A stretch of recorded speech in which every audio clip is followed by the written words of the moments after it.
You know those type of things when this video is about leprechauns and empirical thinking?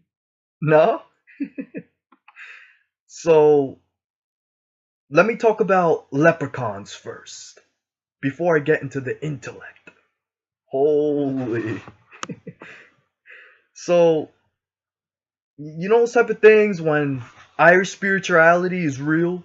With the Zelda and the playing the Irish flute type of thing? With the Irish magic? Holy. But before I get into this leprechaun thing, let me explain you like something about intellect, so you can get the leprechaun thing. You know how everything's aware because there's only awareness and that's it? Like awareness is the dead end of life because you could think any thought, and then when you think these thoughts, you're aware of them, but it doesn't matter what thought it is, you're still like aware of it. You see what I'm saying? So that means that rocks are aware because there's only awareness in life and that's it. So only rocks are aware? No, not only. Um Rocks are aware, trees are aware, humans are aware, the universe is aware. No? This means that your moods are aware too because there's only consciousness and that's it. So each mood that you have is has an awareness to it, which means that every mood is a spirit type of thing. So now that you see that, then you start to realize that leprechauns are real type of thing. Because demon means hidden treasure in the occult. Nah? Nah? You don't see that demons mean hidden treasure in the occult type of thing? While leprechauns are they have like a pot of gold and they have the rainbow to it. But what they really mean is your chakra system because our chakras is rainbow colors. And the hidden treasure, which is the demon, is could be a leprechaun because one of your chakra demons could be a leprechaun, and it has like and some of the leprechauns have a mischievous behavior to it. So they're hiding the pot of gold within you, your hidden treasure. So you have to catch the leprechaun, but meaning that you have to face the leprechaun, and then it gives you the gold type of thing. You see that?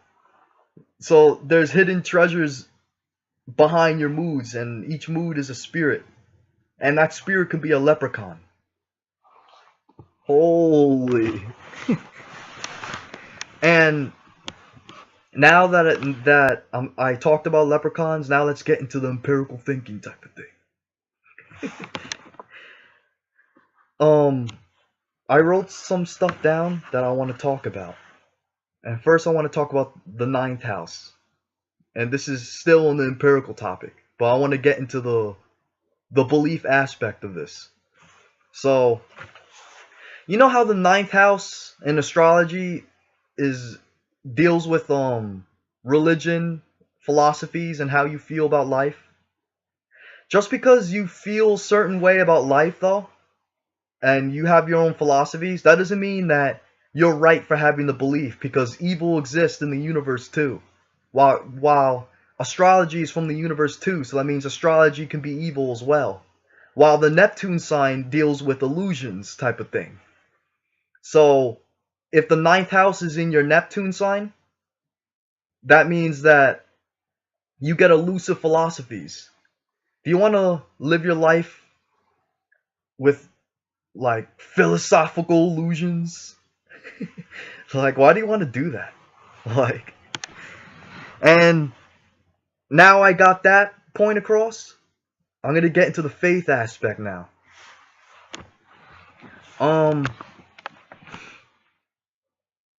You know how like when you look at grass, like you know it's green because you're aware that it's green? That's empirical thinking, while empirical means knowledge of your senses. So empirical is seeing. So you're seeing the grass green, right? That's not faith. That's empirical thinking. You don't use faith to get knowledge. Faith is only for self-faith, and that's it. And working your magic type of thing. Empirical thinking is the real answer because empirical thinking is about seeing. And seeing goes hand in hand with awareness. No? You don't see that? And